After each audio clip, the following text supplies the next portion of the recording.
দেখুন, আমরা এতদিন ধরে যা যা মিডিয়া মারফত জানতে পারছি বা যারা সন্দেশখালীতে রয়েছেন বা তার আশপাশে রয়েছেন, তারা সকলেই যা দেখতে পাচ্ছেন, সারা পশ্চিমবঙ্গবাসী, ইভেন ভারতবর্ষের যারা মানুষ রয়েছেন বা ভারতবর্ষের বাইরেও যারা রয়েছেন, আমাদের দেশের সম্মান নষ্ট হচ্ছে। বিশেষ করে পশ্চিমবঙ্গের মানুষ, আমরা এটা বলতে আমাদের লজ্জা লাগছে।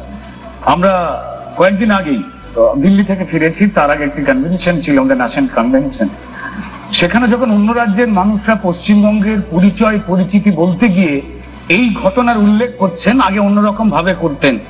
তারা রবীন্দ্রনাথ বলতেন, তারা বিবেকানন্দ বলতেন, তারা রামকৃষ্ণ বলতেন, বিদ্যাসাগর বলতেন, কিন্তু তার জায়গায় যে যে নামগুলো উঠে আসছে, অনুব্রত, পার্থ, শাহজাহান, উত্তম, শিবু, মানে এরা কারা? এবং খুব অদ্ভুত রকম ভাবে পশ্চিমবঙ্গের মহিলা মুখ্যমন্ত্রী মাননীয়া মমতা বন্দ্যোপাধ্যায় তিনি নির্লজ্জ